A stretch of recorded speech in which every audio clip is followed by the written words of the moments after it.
Hello everyone, मैं हूं आशुतोष यादव और एसेंशियल्स ऑफ मेडिकल फार्मेकोलॉजी जो कि केडी त्रिपाठी की बुक है। उसके चैप्टर 5 को हमने लगभग 5 पार्ट्स में डिवाइड कर रखा है। उसके चार पार्ट्स तो हमने देख लिए और आज जो है उसका 5th पार्ट देखेंगे। ये चैप्टर 5 काफ़ी बड़ा चैप्टर था, इसको 5 पार्ट्स में डिवाइड करना पड़ा। कोई नहीं, आज हम देखेंगे रैशनल यूज़ ऑफ मेडिसिन क्या होता है।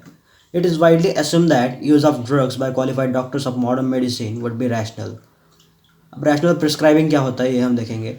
Rational prescribing is not just the choice of a correct drug for a disease.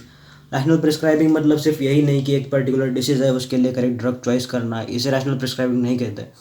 और उसके साथ साथ होता यह है कि उसके थेरापेटिक जो पूरा उसका सेटअप है ड्रग देने का, वो उसको फॉलो करना चाहिए एक प्रॉपर आउटकम के लिए। उसके एक रैशनल रैशनल प्रिस्क्राइबिंग के लिए एक क्राइटेरिया है। पहला तो है अप्रोप्रिएट इंडिकेशन होना चाहिए, अप्रोप्रिएट ड्रग सिलेक्शन चाहिए, अप्रोप्रिएट डोज, उसका रूट या उसका ड्यूरेशन, ये सब अप्रोप्रिएट होना चाहिए। उसी के साथ साथ पेशेंट अप्रोप्रिएट होना चाहिए। ऐसा नहीं कि पेशेंट को एक डिसीज़ है उसको आप ड्रग दे रहे हो तो उसके साथ साथ उसको और 4-5 डिसीज़ है उसका आप ध्यान भी नहीं रख रहे, तो ये नहीं होना चाहिए। अप्रोप्रिएट पेशेंट होना चाहिए, correct dispensing with appropriate information, advocate monitoring भी होनी चाहिए, मतलब पेशेंट को मॉनिटर करना चाहिए कि उसकी डेवलपमेंट हो रही है नहीं। ये सब आता है रैशनल प्रिस्क्राइबिंग के अंदर। अब देखते हैं irrationalities in prescribing. It is helpful to know the commonly encountered irrationalities in prescribing so that a conscious effort is made to avoid them. अब इरेशनलिटीज जो है प्रिस्क्राइबिंग की, वो जानना इसलिए ज़रूरी क्योंकि हम उसे अवॉइड कर सके। तो पहला तो है use of drug when none is needed. अब ड्रग की ज़रूरत ही नहीं है फिर भी ड्रग का यूज करना सिर्फ पैसे कमाने के लिए वगैरह, तो ये सब रॉन्ग आता है, ये इरेशनलिटीज है प्रिस्क्राइबिंग की। तो दूसरा है कंपल्सिव को प्रिस्क्रिप्शन ऑफ विटामिन और tonics, use of drugs not related diagnosis. अब कुछ ऐसे ड्रग्स का यूज़ करना जो कि डायग्नोसिस को रिलेटेड भी नहीं है। Selection of the wrong drug, अब डिसीज एक है आप ड्रग दूसरा दे रहे हो, ये होता है selection of wrong drug. Prescribing ineffective doubtful efficiency drug. अब जो ड्रग्स होते हैं जिनकी एफिशिएंसी नहीं होती है, ऐसे ड्रग प्रिस्क्राइब करना, या फिर जो ड्रग्स है जो कि इफेक्ट ही नहीं करते, इनइफेक्टिव ड्रग्स है उनका प्रिस्क्राइब भी करना, ये सब इरेशनलिटीज में आता है प्रिस्क्रिप्शन के। उसी के साथ साथ इनकरेक्ट रूट ऑफ एडमिनिस्ट्रेशन। अगर समझो एक पेशेंट है उसको इंट्रावेनस ड्रग हमें देना है लेकिन आप ओरली उसको ड्रग दे रहे हो, तो वो होता है incorrect route of administration. Incorrect dose, अगर डोज कम ज़्यादा होता है, डोज अगर प्रॉपरली नहीं लिया जाता तो होता है incorrect dose. Incorrect duration of a treatment, unnecessary use of drug combination, unnecessary use of expensive medicines when cheaper drugs are equally effective, craze for latest drug। अभी ये ज़्यादा एक्सप्लेन करने का इसमें कुछ है नहीं, आप एक बार केडी त्रिपाठी की बुक से पढ़ भी लोगे तो आपको समझ में आ ही जाएगा। उसके बाद आता है effects of a drug, which symptoms will disappear and when.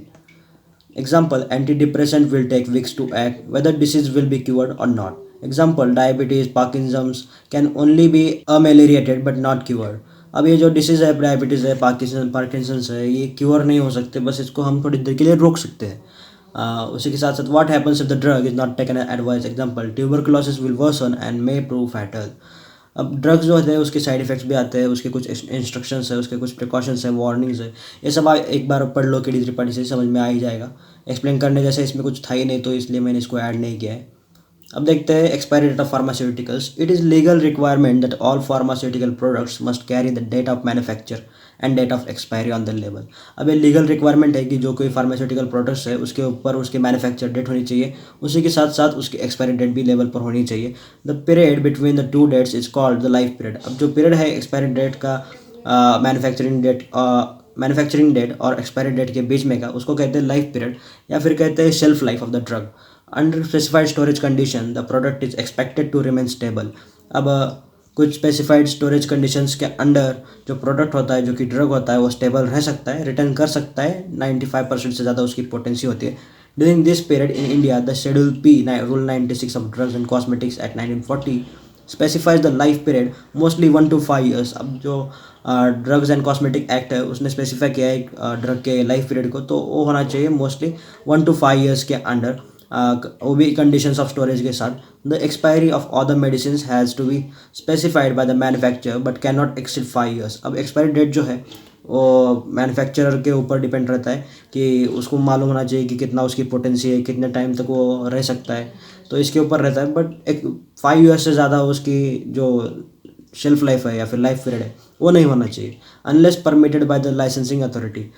Unless unless मतलब तब तक जबकि वो परमिटेड ना हो लाइसेंस अथॉरिटी से on the basis of satisfactory stability proof. उसको कुछ स्टेबिलिटी प्रूफ दिखाने पड़ते हैं कि ये 5 ईयर से भी ज़्यादा चल सकता है, तभी उसको लाइसेंस मिल सकता है और तभी उसकी एक्सपायरी डेट जो है वो 5 ईयर से ज़्यादा रह सकती है। लेकिन मोस्ट ऑफ द ड्रग जो होते हैं, मोस्ट ऑफ द मेडिसिन जो होते हैं उसकी जो ये होती है एक्सपायरी डेट वो मोस्टली 1 to 5 ईयर्स के। तो बस आज के इस वीडियो में बस इतना ही। चैप्टर 5 यहीं पे ख़त्म हो चुका है। अब चैप्टर 6 हम कल से स्टार्ट करने वाले हैं। तब तक के लिए बाय बाय। और हाँ, नई एक सीरीज़ आई है मेड टॉक नाम की, तो उसका फर्स्ट एपिसोड भी अपलोड हो चुका है। फर्स्ट एपिसोड जो है अल्जाइमर डिसीज़ के ऊपर है। हमारी गेस्ट है डॉक्टर अमृता खाड़े। तो आप वो भी एपिसोड देख लीजिए, नीचे डिस्क्रिप्शन में लिंक है या फिर वीडियो के एंड में आपको दिखाई देगा। तो तब तक के लिए बाय बाय।